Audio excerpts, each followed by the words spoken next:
আরো বাকি মধুমতে আসতে পড়ে খায়, ফুল ফসলে জন্ম নেয় খাঁটি মানুষ খায়। ওই মানুষ চলিল আশায় সূর্যমুখী হয়ে, রক্ত আলোয় জীবন চলা নেভে না তো ভয়ে। বাংলার জল বাংলার মাটি বাংলার নদী চলে, চলিতে চলিতে আমার বাংলা কথা বলে। বাংলার জল বাংলার মাটি বাংলার নদী চলে, চলিতে চলিতে আমার বাংলা কথা বলে। বাংলার জল বাংলার মাটি বাংলার নদী চলে, চলিতে চলিতে আমার বাংলা কথা বলে।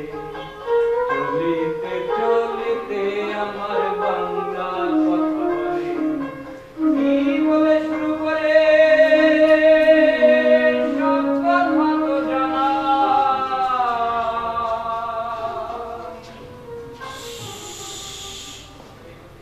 চুপ সবাই।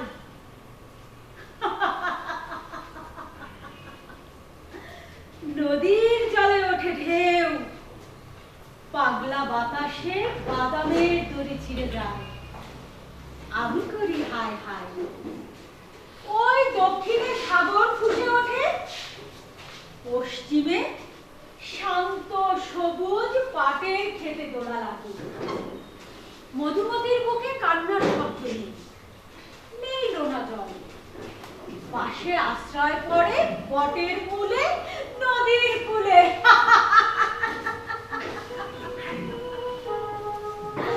পাগলাই কি করে কিছুই তো বুঝি না। পাগলায় চলে হেলে দুলে দুলকি চালে, পাগলায় হাসে চাঁদের আলোয় দুই ফুল ভাসে। পাগলায় দেখে জল ভরা শাপলা শালু, বুক ছিঁড়ে ডিঙ্গি নৌকায় মাছ তুলে আনে। মাটির সাক্ষীতে গরম ভাতের ধোঁয়ায় মৌরলা মাছের ঝোল।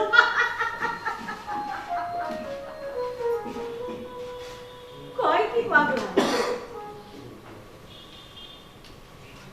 শান্ত শুনশান দক্ষিণা হাওয়ায় চৌচালা টিনের ঘর।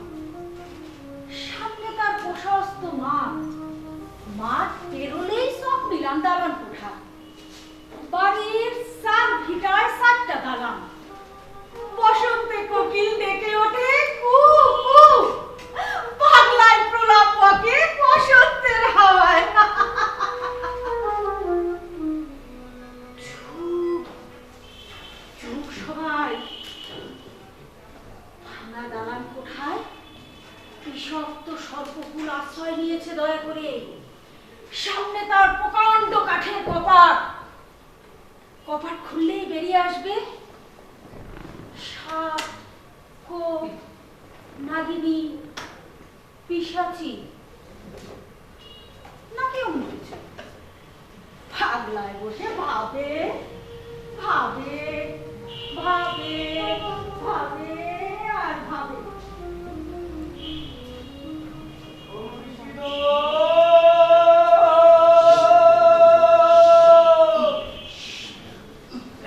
আমার ভাঙা নাও তার উপরে তুফান বাও, পলকে পলকে ওঠে পাহাড়ি রে। ওইও মুর্শিদের ঠাই এই তোরির ভরসা নাই, বাজার লুটিয়া নিল চোরারে। খুলনা জেলার আলাইপুর কোম্পানির রাইল সাহেব সে নৌকাও রাখত করে, লোকজন আটকায় রে কাজ করায়। কাজ করায়? বলো কি? শেখরাও কম যায় না। ইংরেজরা ঢেঙ্গের সাথে দাঙ্গা হাঙ্গামা বাঁধায় দিল, কোর্টে মামলা হয়, মামলা? বিচারে টাইম সে ভারী যায় আর জরিমানা নিতে বাধ্য হয়। সে কুদরতুল্লাহ টাইম সাহেবকে অপমান করে আধা পয়সা জরিমানা হয়। আধা পয়সা জরিমানা? আরে থাম থাম, রাইম সাহেব কন টাকা যত চান দিতে রাজি আছি, আমার অপমান করবেন না। আর কুদরতুল্লাহ কয় টাকা আমি খুনি নে, মার পেরা আমি ওজনে। ওজনে? সেই শেখ বংশে কোনো একটা টিনির ঘরে জন্মগ্রহণ করে এক শিশু, মাতা তার লালন পালনে জন্মের খুশি। আহা, খুশি, কি খুশি! সেই শেখ বংশ বিরাট সম্পদের মালিকত্বে আস্তে আস্তে আস্তে আস্তে ধ্বংসের দিক আবদ্ধ। তার কিছু কিছু ঘটনা শুনছি আমি ওই বাড়ির মুরব্বীর কাছ থেকে, আর আমার মতন চারণ কবি গানে। মুরব্বীদের কাছ থেকে? চারণ কবিদের গানে?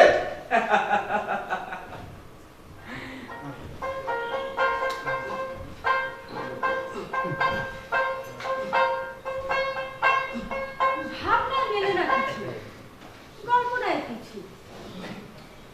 শেখ বোরহানুদ্দিন কোথা থেকে কিভাবে এই মধুমতির তীরে এসে বসবাস শুরু করেছিলেন কেউ তা বলতে পারবে না। তবে হ্যাঁ, বোরহানুদ্দিনের ছেলের ছেলে, এক ভাই শেখ কুদরতুল্লাহ আর এক ভাই শেখ একরামুল্লাহ। কুদরতুল্লাহ ছিলেন ব্যবসায়ী আর একরামুল্লাহ ছিলেন সর্দার। বিচার আচার তিনিই করতেন। মধুমতির জোয়ার ভাটায় পাল তোলা নৌকা চলে উদাস দুপুরে। ওই দূরে চৈত্রের চিলরে হাওয়ায় ডানা মেলে। সেই মধুমতির স্রোতের মতো দুরন্ত কিশোর আজ গ্লুকোমায় আক্রান্ত।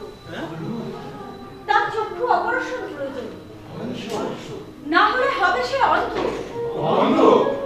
অবশেষে অপারেশন হলো। আবার শরতের আকাশে নাটাই ঘুরির খেলা।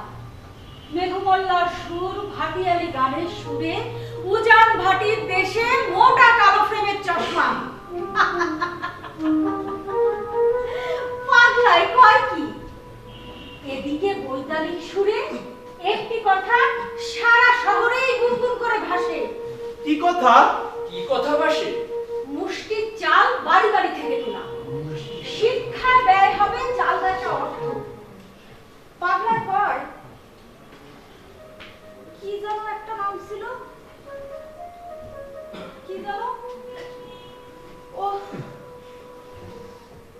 আহ, মাথার মধ্যে জ্বালা, সবকিছু ভুলে থাকার চেষ্টা। ও কাজী আব্দুল হামিদ। হ্যাঁ, কাজী আব্দুল হামিদ।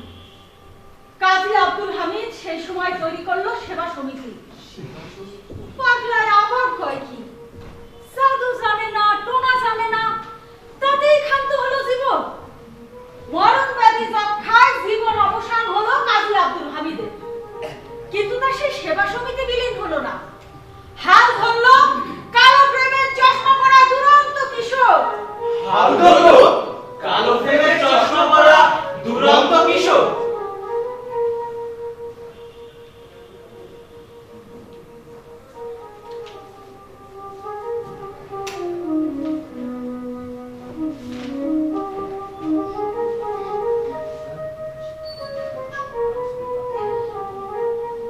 এই বিরহ জ্বালা মোর সহে না বন্ধু, কারে কব দুঃখের কথা রে। আমি দইলাম রে দোষের আনল সামল, দেখে দেখে অহংকারে। এই বিরহ জ্বালা মোর সহে না বন্ধু, কারে কব দুঃখের কথা রে। আমি দইলাম রি সুষের আনল সামল, দেখে দেখে অহংকারে। আমি দইলাম রি সুষের আনল সামল, দেখে দেখে অহংকারে। আমি দইলাম রি থাম থাম বাচ্চারা থাম। তার নিজ এলাকায় স্বেচ্ছাসেবক জনসভার পর তুচ্ছ ঘটনার ইন্ধন পাইয়ে হিন্দু মহাসভা মালিক নামক একটি লোককে আটকায় রাখে। তারপর ওই এলাকার গুণীজন বাসুমিয়া মুক্তা সাহেব কালো ফিল্মের চশমারে নির্দেশ দেয় মালিককে উদ্ধার করতে। তার নেতৃত্বে মালিক উদ্ধার হয় ঠিকই, কিন্তু ঘটে এক মহা অঘটন। অঘটন? কি সেই অঘটন? আঞ্চলিক সেই বিরোধের পর কালো ফিল্মের চশমা পরা কিশোরের ভাগ্যে জোটে প্রথম কারাবাস। প্রথম কারাবাস? তারপর কি হলো? তারপর মধ্য হাতিয়া চলিল। গ্লুকোমায় আক্রান্ত কালো ফিল্মের চশমা পরা কিশোরের জন্য বাবার উপদেশ, সংগ্রাম করেছো, এ তো সুখের কথা, তবে লেখাপড়া করতে ভুলিও না। তিনি এও বলেন, এ জীবন তো নষ্ট হবার নয়, যদি যাও 14 শিকায় তাতে আমি দুঃখ পাবো না। আর তার মার কথা, বাবা হে বাছাই করো, হক সাহেবের বিরুদ্ধে কিছু কইও না। তারপর তারপর জনসাধারণ দুঃখ পায়, এমন কথাবার্তা না করে একটু ঘুরে পেঁচায় কথা কয়, ভালো ফল ফল বলো কালো ফিল্মের চশমা পরা দুটো দাবি দাও মিটে যত জন্মের ভালো হবে লোকজনের মাঝখানে। এইভাবে মধুমতি রাজধানী দূরে রে সে পড়াশোনা করতে চলে গেল কলকাতায়। খালি পড়াশোনাই না, মাথার ভিতর যাইতে বসলো রাজনীতিটাও।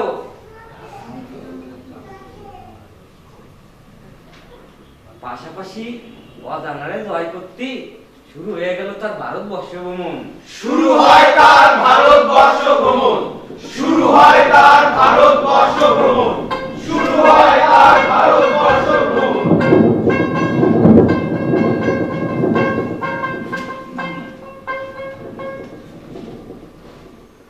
ট্রামের চাকায় ঘর্ষণ করে চলে পথ। পাগলায় ভাবে দিন কি এভাবেই যাবে? পাগলার প্রলাপে ভ্রমণ কাহিনী ভাসে চোখে। দিল্লির লালকেল্লা, দেওয়ানি আম, দেওয়ানি খাস, কুতুব মিনার, নিজামুদ্দিন আউলিয়ার দরগায় মানুষের ভিড়। ভক্তের হৃদয় শক্ত হয় নতুন আশায়। কয় কি পাগলায়? নতুন দিল্লি দেখার আনন্দে আরো যদি পারে কালো ফ্রেমের চশমায়। এরপর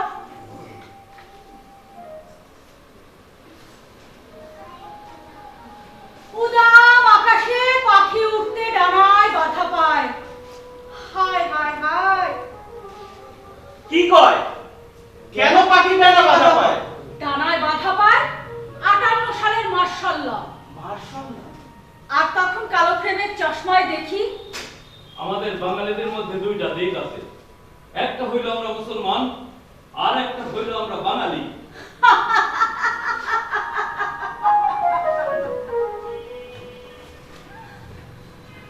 আমাদের মধ্যে দুইটা দিক, একটা আমরা মুসলমান আর একটা আমরা বাঙালি।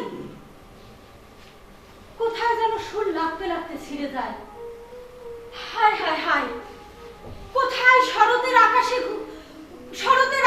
নাটাই ঘুড়ির খেলা, কোথায় আকাশ নদী মিলেমিশে একাকার, আবার কোথায় শরতের আকাশে ঘুড়ি ঘুড়ি প্যাচ, হ্যাচ কাটারে ভোকাট্টা।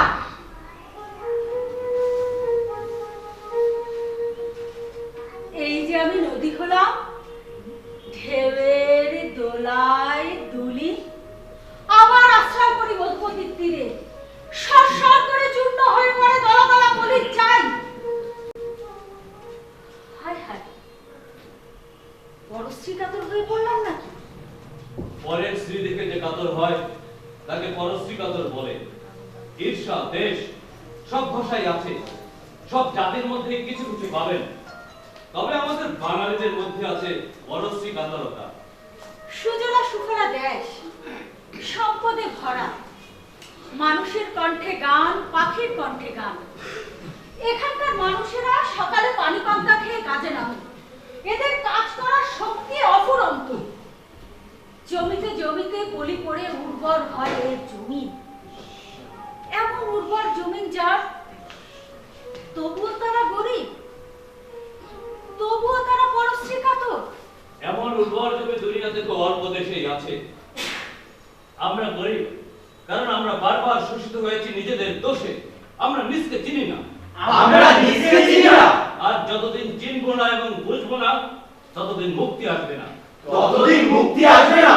আমরা নিজকে না চিনে না বুঝে পরের প্রতি কাতর, তার মানে হইল আমরা পরশ্রী কাতর। আর এই দুইটা দুর্বলতার কারণে মুক্তি অনেক দূর। উর্বর মুক্তি কোথায়? নদীর পানিতে পরিস্রোত আর কোথায় মুক্তি? আমার মাথায় ঢোকে না কিছু। যেখানে কোনো এক ফলের দোকানের কর্মচারী অযথা ছদ্মবেশী হয়ে পড়ে যায় হাজার হাজার মানুষের ভিড়, আর মানুষ অজানা দুঃখ ভুলে দোয়া পাবার লোভে ওই অলৌকিক বিশ্বাসী মানুষের পিছে ভিড় করে। সুগন্ধি আতর আর আগরবাতির ধোঁয়ায় অলৌকিক প্রত্যাশা। পাগলার মনে ভয় লাগে, এই অজানা প্রত্যাশা কি আমাদের একটা দুঃখের কারণ? অজানা প্রত্যাশা আমাদের দুঃখের কারণ।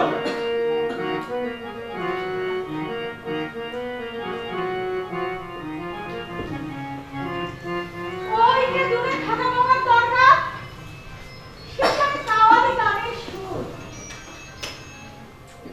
বুঝি না কিছু, তবুও ভালো লাগে।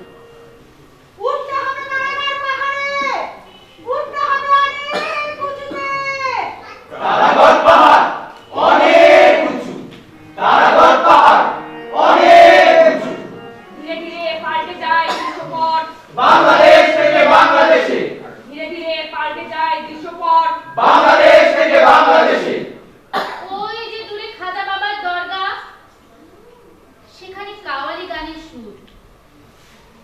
বুঝি না কিছু, তবুও ভালো লাগে। উঠতে হবে তারাগড় পাহাড়ে, উঠতে হবে অনেক উঁচুতে। কারাগার পাহাড় অনেক উঁচু। কারাগার পাহাড় অনেক উঁচু।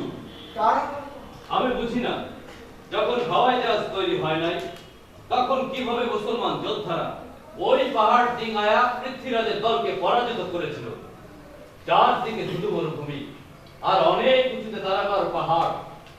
আমার চোখে মধুমতি আর উজান ভাটির স্বপ্ন। পানির দেশের মানুষ আমরা, পানিরে বড় ভালোবাসি। পানির দেশের মানুষ আমরা, পানিকে বড় ভালোবাসি। পানির দেশের মানুষ আমরা, পানিকে বড় ভালোবাসি।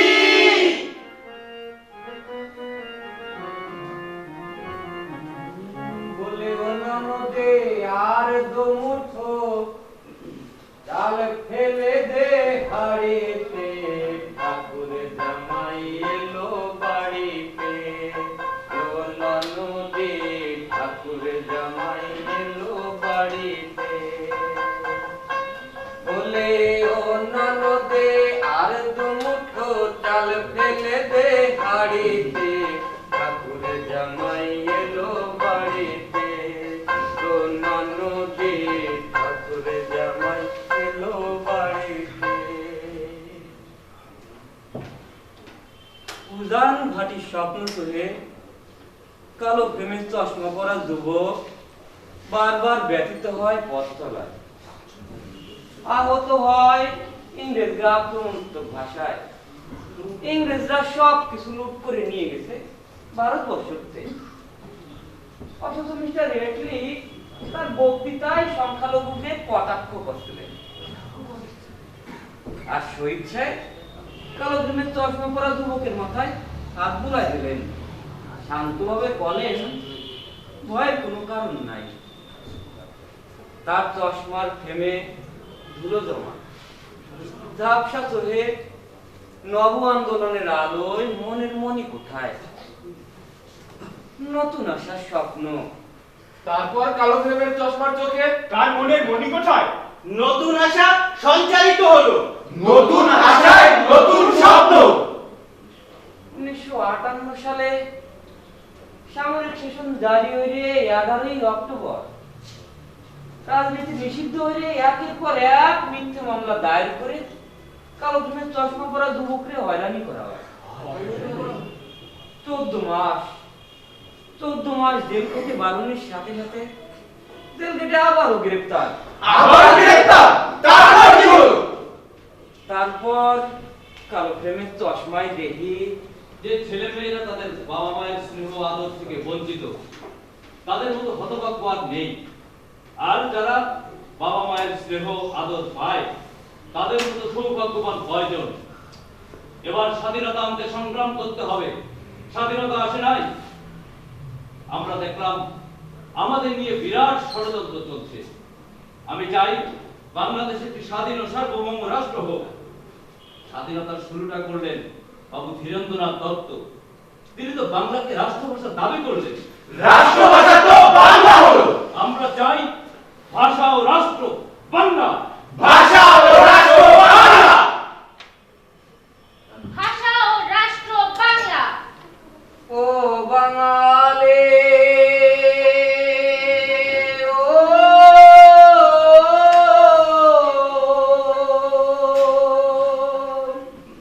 ও বাঙালি ও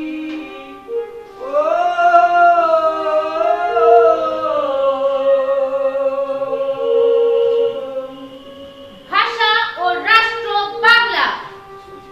এই স্বপ্ন এগোতেই সামরিক আইনের স্বপ্নের ডানা বাঁধা পেল। আবার নতুন ষড়যন্ত্র হলো। 1966 সালে আগরতলা ষড়যন্ত্র মামলা। হায় হায় হায় হায়, বাংলায় কি কয়? এই বিশ্বে মহান যা কিছু সৃষ্টি, তার পেছনে যে অবদান, তার কতটুকু প্রকাশ পায়, প্রচার পায়? এই পাগলায় কয় নতুন কাহিনী। নতুন কাহিনী। কত অশ্রু, রক্তক্ষরণ, তার ভিতরেই তো নতুন সৃষ্টি। একটা সন্তানের জন্ম দিতে মাকে ভোগ করতে হয় যন্ত্রণা। মায়ের রক্তক্ষরণের মধ্য দিয়েই জন্ম নেয় নবজাতক শিশু। নবজাতক শিশু। গায়ের রং যেন দুধে আলতায়, ফর্সা গোলাপি ঠোঁট, মাথায় ঘন কালো চুল, সিল্কের মতো নরম একগুচ্ছ চুল কপালটা ঢেকে রাখে। ফুলের পাপড়ির মাঝে যে কোমল রেণু সুবাস ছড়ায়, সেই রেণুর মতো ফুটফুটে মেয়েটি। কথায় কথায় আকাশে রূপালী চাঁদের জ্যোৎস্নায় বান ডাকে, পাগলায় প্রলাপ বকে, ডুকরে ওঠে রাতের হুতুম পেঁচা। কেন? কি হলো? 5 বছরের রেণু মা হারালো। হায় হায় হায় হায়। ছোট্ট রেণুকে তার শাশুড়ি কোলে তুলে নিলেন। নিয়মিত লেখাপড়া করার সুযোগ না পেলেও সবকিছু সহ্য করার শিক্ষা তিনি তার ছোটবেলা থেকেই পেয়েছেন। বাহ বাহ বাহ। স্মৃতিশক্তি প্রখর, শান্ত স্বভাবের, মনে প্রাণে একজন আদর্শ বাঙালি নারী। কোনো মোহ নাই, শান্ত, অসীম ধৈর্য আর সাহস নিয়ে মোকাবেলা করেছেন জীবনের যে কোনো পরিস্থিতি।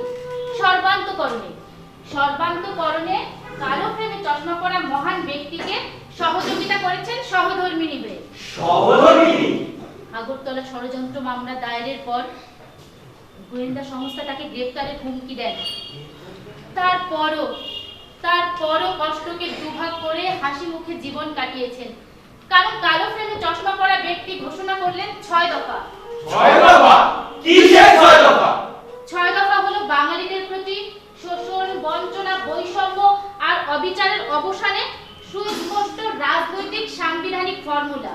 রাজনৈতিক সাংবিধানিক ফর্মুলা। একই সময় 14 দফা চালু থাকলেও সাধারণ জনগণ ওই 6 দফার দিকে ধাবিত হয়। এই 6 দফাকেই বলা যায় স্বাধীন বাংলাদেশের অগ্রিম সনদ। স্বাধীন বাংলাদেশের অগ্রিম সনদ। 6 দফাতে কালো ফ্রেমের জীবনে আসলো নতুন যন্ত্রণা। বন্দী হয়ে কেন্দ্রীয় কারাগারে সত্য মিথ্যায় যোগ হলো ঘটনা। মধুমতি জোয়ার ভাটার মতো তৈরি হলো নতুন প্রবাহ। কালো ফ্রেমে চশমা পরা ব্যক্তিকে বিচ্ছিন্নতাবাদী চিহ্নিত করার সুযোগ হলো। বিচ্ছিন্নতাবাদী তিনি। কেউ জানে না তিনি জীবিত না মৃত। কেউ বলতো মেরে ফেলেছে, কেউ বলতো গুম, কেউ বলতো বেঁচে আছে কিন্তু হাত পা কেটে দিয়েছে। যন্ত্রণায় মাথার রক্ত টকবক করে ওঠে। প্রলাপ স্থির হতে চায়, চোখের কোণায় শীতের শিশির কণা জমে, আর রেনু রেনু পাগলের মতো ছুটে বেড়ায় লণ্ঠন সৈকি কাঁধে নিয়ে ডাক হর করার মতো। চোখ তার সকালের সূর্যের দিকে, সূর্য ওঠার আগে তার খবর চাই চাই। কালো ফ্রেমের চশমা পরা লোকটি কোথায় আছেন, কেমন আছেন? কোথায় আছেন? কেমন আছেন?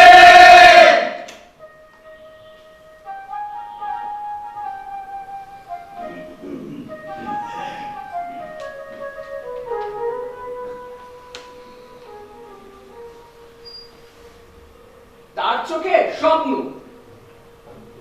তার মুখে বাংলা ভাষা, তার হৃদয় নতুন রাষ্ট্র। সেই তাকের বলা হলো রাষ্ট্রদ্রোহী। আইয়ুব খানের ষড়যন্ত্র, সাধারণ জনগণকে বোঝানোর বাহানা। একটি অর্ডিন্যান্সের মাধ্যমে সুপ্রিম কোর্টের সাবেক বিচারপতির নেতৃত্বে গঠন করা হয় ট্রাইব্যুনাল। Ordinance, tribunal. কালো ফ্রেমের চশমা পরা মহান ব্যক্তিকে করা হয় প্রধান আসামি। প্রধান আসামি তিনি। মামলার নামকরণ করা হয় মুজিব বনাম রাষ্ট্র। মুজিব বনাম রাষ্ট্র, মুজিব বনাম রাষ্ট্র, মুজিব বনাম রাষ্ট্র।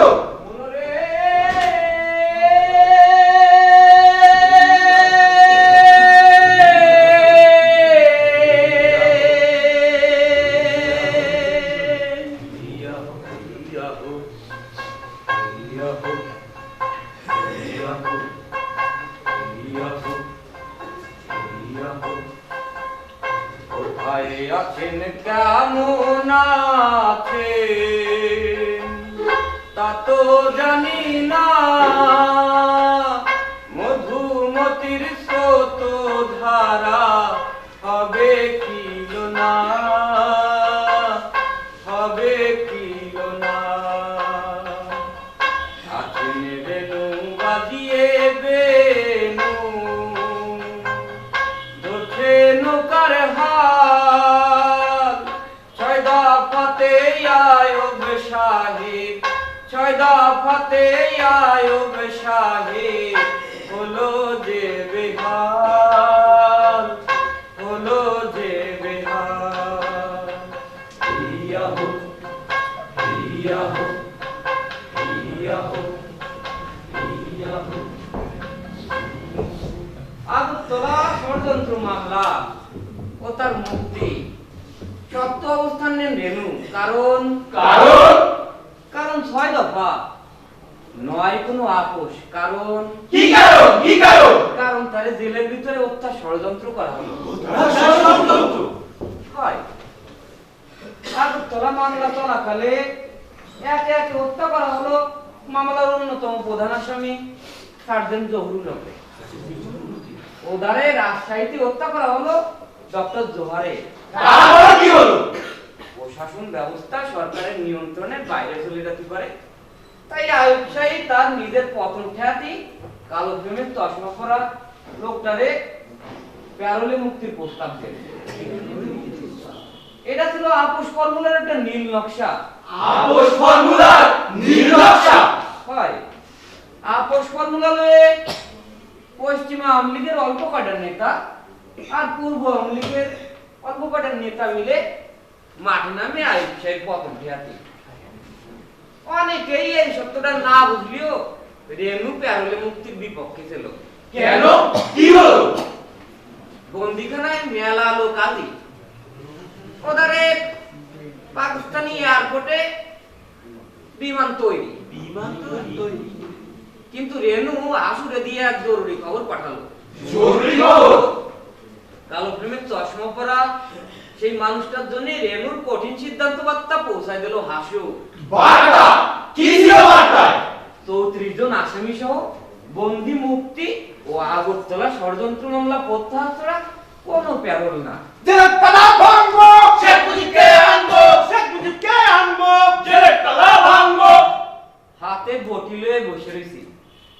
প্যারোলে মুসলিকা লয়ে কোনোদিন 32 নম্বরে আসবেন না। জেলের তালা ভাঙবো, শেখ মুজিবকে আনবো, শেখ মুজিবকে আনবো, জেলের তালা ভাঙবো, জেলের তালা ভাঙবো, শেখ মুজিবকে আনবো। চাঁদের প্রেমের হাটে সওদা বেতন করে, ওরে কার থাকে না লোকসানের ভয় সদাই ব্যাপারে করে রে। ভাই সদাই বেতন করে। শক্ত হাতে যে কোনো বিপদ মোকাবেলায় রেণু ছিলেন অবিচল। কোনো আপোষ রফায় রাজি নন তিনি। তারপরও ৩২ নং বাড়িতে এলেন অনেকে। রেণুকে ভয় দেখালেন, আপনি বিধবা হবেন। হাসুকে ভয় দেখালেন, তুমি পিতৃহারা হবা। হায় হায়, পাগলে কি কয়? মাথার মধ্যে যন্ত্রণার তীর, বুকের মধ্যে হাঁপড় টানার শব্দ। কষ্ট, শুধু আমার কষ্ট। বিধবা হলে তো রেণু হবে, পিতৃহারা হলে তো হাসু ও তার ভাই বোনেরা হবে। আর কার কি হবে? কার কি হবে? পাগলায় হাসে, পাগলায় কান্দে, পাগলায় প্রলাপ বকে। ধৈর্য, শক্তি, সাহস আর অসীম মনোবল নিয়ে রেণু অশ্রুসজল চোখে আগলায় রাখে তার পরিবার ও দলকে। কোমল ছায়ার শীতল আঁচলে। তারপর তারপর কি হলো? কালো প্রেমের চশমা পরা সেই মহান ব্যক্তি ও তার পরিবারের। হায় হায় হায়, এভাবে আর কতকাল? কেই বা জানে? একেই কি বলে স্বাধীনতা? একেই কি বলে মুক্তি? পাগলায় প্রলাপ বকে, বুকে জ্বালা, চোখ ঝাপসা, মাথার ভিতর স্মৃতিগুলো এলোমেলো।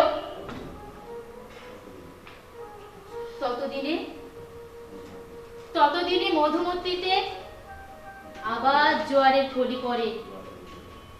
জোড়াতালি দিয়ে নৌকার বাদাম বাতাসে এগোয়। সেদিন বাড়িতে কালো ফ্রেমে চশমা পরা মহান ব্যক্তি, সাথে তার রেণু, হাসু, কামাল। পরিবারের প্রাণ পুরায়ও কখনো কখনো করুণ সুর, আনন্দ অশ্রু আনে। যখন যখন কামাল বলে ওঠে, হাসু আপা, তোমার আব্বাকে একটু আব্বা বলে ডাকি। শুনে রেণু আর ওই মহান ব্যক্তি বুকে টেনে নেয় তাকে। আজ সে গলা ধরে পড়ে আছে।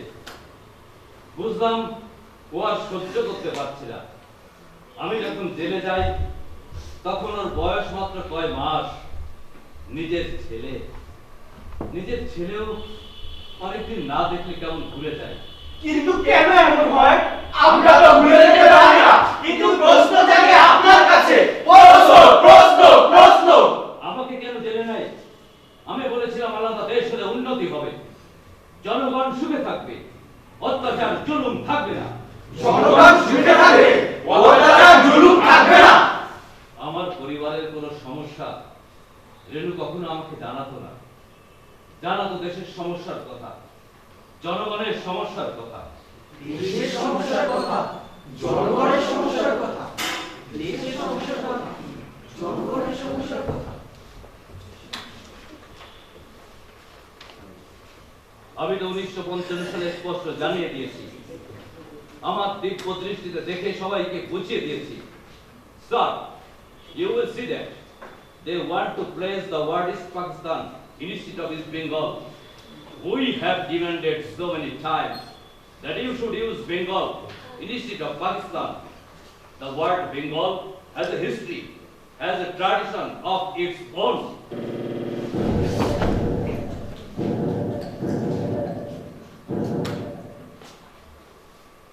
এক সময় এদেশের বুক হইতে, মানচিত্রের পৃষ্ঠা হইতে বাংলা কথাটির সর্বশেষ চিহ্নটুকু চিরতরে মুছিয়া ফেলার চেষ্টা করা হইয়াছে। একমাত্র বঙ্গোপসাগর ছাড়া আর কোনো কিছুর নামের সঙ্গে বাংলা কথাটার অস্তিত্ব খুঁজিয়া পাওয়া যায় নাই।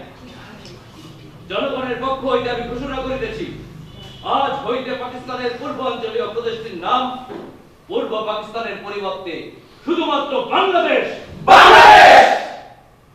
নম নম নম সুন্দরী মম জননী জন্মভূমি।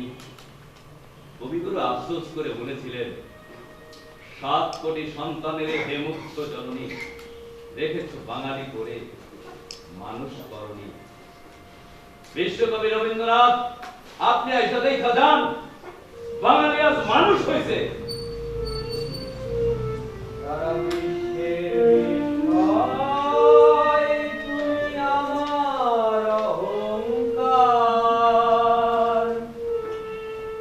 একটি বাংলা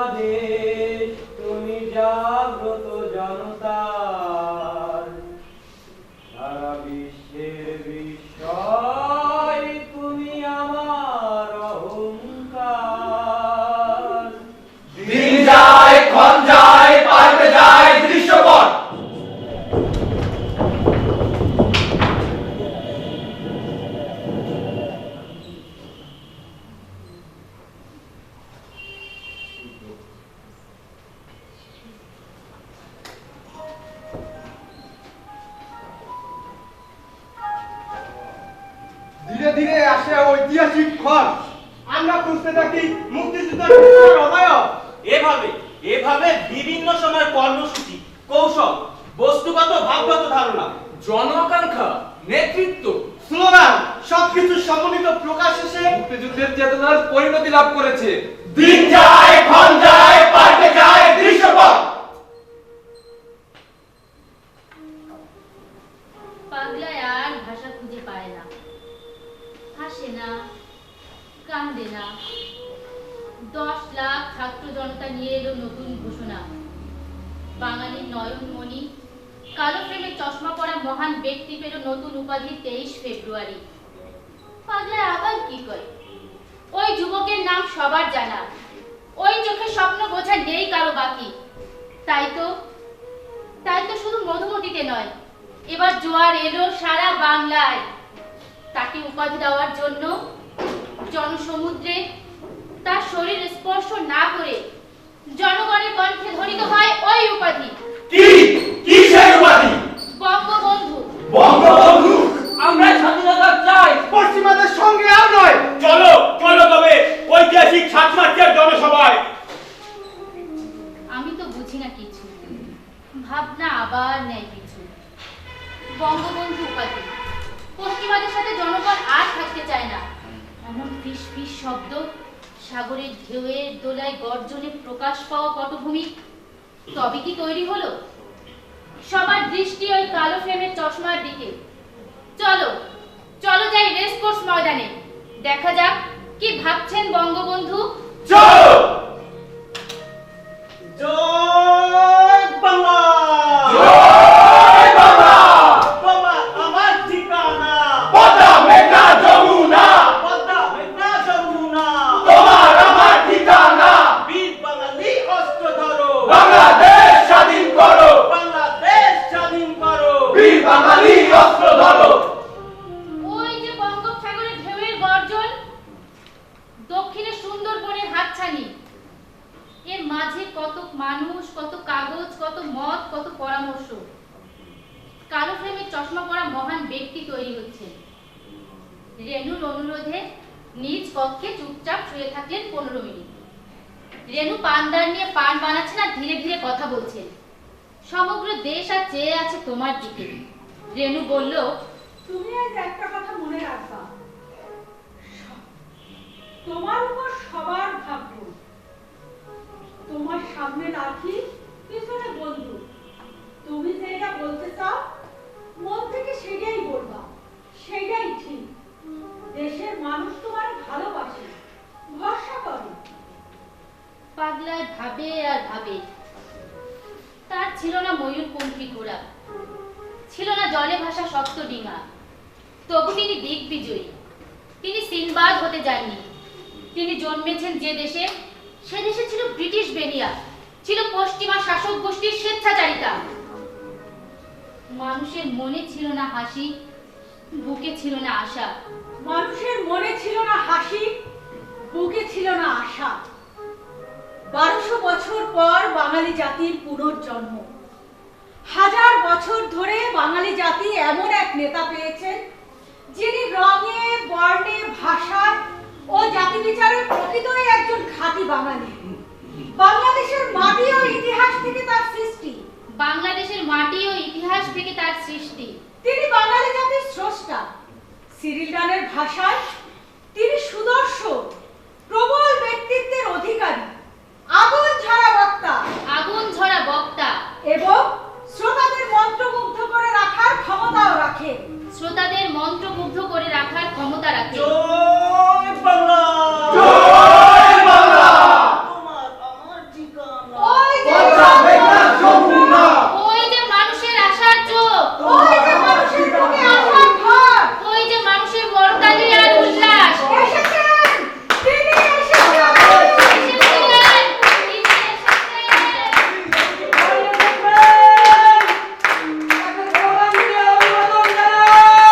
মুজিব ভাইয়ের পাশ ধরো। বাংলাদেশ স্বাধীন করো। বাংলাদেশ স্বাধীন করো। মুজিব ভাইয়ের পাশ ধরো।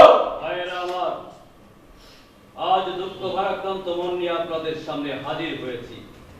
আপনারা সবই জানেন এবং বোঝেন আমরা আমাদের জীবন দিয়ে চেষ্টা করেছি, কিন্তু দুঃখের বিষয় আজ ঢাকা, চট্টগ্রাম, খুলনা, রাজশাহী, রংপুরে আমার ভাইয়ের রক্তে রাজপথ রঞ্জিত হয়েছে। আজ বাংলার মানুষ মুক্তি চায়, বাংলার মানুষ বাঁচতে চায়, বাংলার মানুষ তার অধিকার চায়। জয় বাংলা! কি অন্যায় করেছিলাম আমরা! নির্বাচনে বাংলাদেশের মানুষ সম্পূর্ণভাবে আমাকে, আওয়ামী লীগকে ভোট দেন। আমাদের ন্যাশনাল অ্যাসেম্বলি বলবে আমরা সেখানে শাসনতন্ত্র তৈরি করব, এই দেশকে আমরা গড়ে তুলব। এদেশের মানুষ অর্থনৈতিক, রাজনৈতিক ও সাংস্কৃতিক মুক্তি পাবে।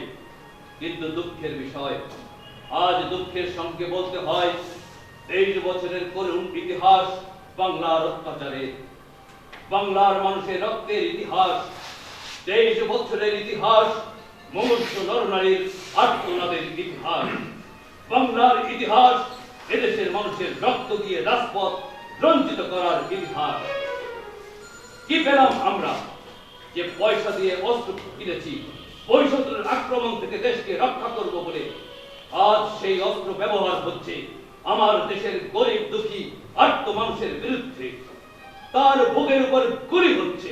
বীর বাঙালি অস্ত্র ধরো, বাংলাদেশ স্বাধীন করো, বাংলাদেশ স্বাধীন করো, বীর বাঙালি অস্ত্র ধরো। আমরা পাকিস্তানের সংখ্যাগুরু, আমরা বাঙালিরা যখনই ক্ষমতায় যাওয়ার চেষ্টা করেছি তখনই তারা আমাদের উপরে ঝাঁপিয়ে পড়েছে। টেলিফোনে তার সঙ্গে আমার কথা হয়, তাকে আমি বলেছিলাম, জনাব ইয়াহিয়া খান সাহেব, আপনি পাকিস্তানের প্রেসিডেন্ট, দেখে যান কিভাবে আমার গরিবের উপর, আমার বাংলার মানুষের উপর গুলি করা হয়েছে, কি করে আমার মায়ের কোল খালি করা হয়েছে। আপনি আসুন, দেখুন, বিচার করুন। তিনি বললেন, আমি সিদ্ধান্ত নিয়েছি 10 তারিখ রাউন্ড টেবিল কনফারেন্সে ভাষণ দেবেন। যদি এদেশের মানুষকে খতম করার চেষ্টা করা হয়, বাঙালিরা বুঝে শুনে কাজ করবেন। প্রত্যেক গ্রামে, প্রত্যেক মহল্লায় আওয়ামী লীগের নেতৃত্বে সংগ্রাম পরিষদ গড়ে তুলুন এবং তোমাদের যা কিছু আছে তাই নিয়ে প্রস্তুত থাকো। মনে রাখবা, রক্ত যখন দিয়েছি আরো দেব, এদেশকে মুক্ত করে ছাড়বো ইনশাআল্লাহ। এবারের সংগ্রাম আমার মুক্তির সংগ্রাম, এবারের সংগ্রাম স্বাধীনতার সংগ্রাম। জয় বাংলা! জয় বাংলা! মুজিব ভাইয়ের পাস ধরো, বাংলাদেশ স্বাধীন করো, বাংলাদেশ স্বাধীন করো, মুজিব ভাইয়ের পাস ধরো। তোমার আমার ঠিকানা, পদ্মা মেঘনা যমুনা, কথা বেটা যমুনা। তোমার আমার ঠিকানা।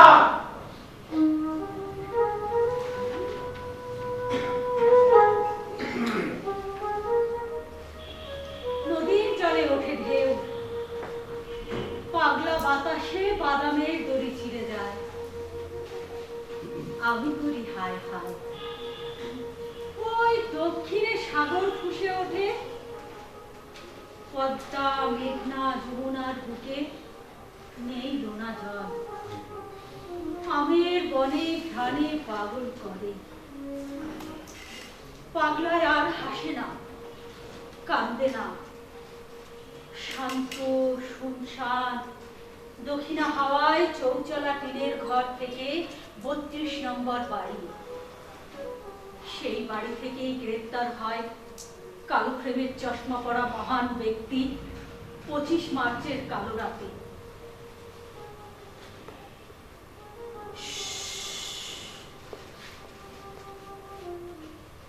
রাতের পেঁচাও ডাকে না কোনো ডাক। এরই মধ্যে সেই কালো ফ্রেমের চশমা পরা মহান ব্যক্তির অভয় বাণী। অভয় বাণী।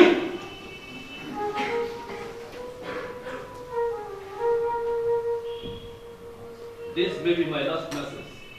From today, Bangladesh is independent. I call upon the people of Bangladesh, wherever you might be, and with whatever you have, to resist the army of occupation to the last. Your fight must go on until the last soldier of the Pakistan occupation army is expelled from the soil of Bangladesh. And finally, victory is achieved. এই ঘোষণা wireless telephone টেলিগ্রামের মাধ্যমে সারা পৃথিবীতে ছড়িয়ে পড়ে। তিনি মধ্যরাতে গ্রেফতারের আগেই ঘোষণা দেন। বাংলায় বার্তাও জনগণের কাছে পৌঁছে যায়। আমি পাগলায় এইসবের সাক্ষী হয়ে আজও ঘুরে বেড়াই, আজও ঘুরে বেড়াই, আজও ঘুরে বেড়াই, আজও ঘুরে বেড়ায়, আজও ঘুরে বেড়াই। আজও ঘুরে বেড়ায়। আমি কি এতই স্বার্থপর যে 7.5 কোটি মানুষকে মৃত্যুর মুখে ঠেলে আমি নিরাপদ আশ্রয়ে চলে যাব? তাদেরকে আগুনের মুখে রেখে আমি চলে যেতে পারি না। আমি তা পারি না। মরতে হয় মরব, মৃত্যুকে আমি কোনোদিন ভয় করি না।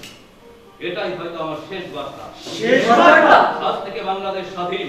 বাংলাদেশ স্বাধীন। বাংলাদেশের জনগণ, তোমরা যেখানেই আছো, যার যা কিছু আছে তাই নিয়ে শেষ পর্যন্ত দখলদার সৈন্যবাহিনীকে প্রতিরোধ করার জন্য আমি তোমাদের আহ্বান জানাচ্ছি। পাকিস্তান দখলদার বাহিনীর শেষ সৈনিকটিকে বাংলাদেশের মাঠ থেকে বিতাড়িত করে চূড়ান্ত বিজয় অর্জিত না হওয়া পর্যন্ত তোমাদের যুদ্ধ চালিয়ে যেতে হবে। আমি বেঁচে থাকলে নিশ্চয়ই তোমাদের জন্য এই শস্য শ্যামল সোনার বাংলায় আবার ফিরে আসবো। এ মাটির গন্ধ যে আমায় বেঁধে রেখেছে, এ মাটির গন্ধ যে আমায় বেঁধে রেখেছে। কি বলে শেষ করি, সব কথা তো জানা।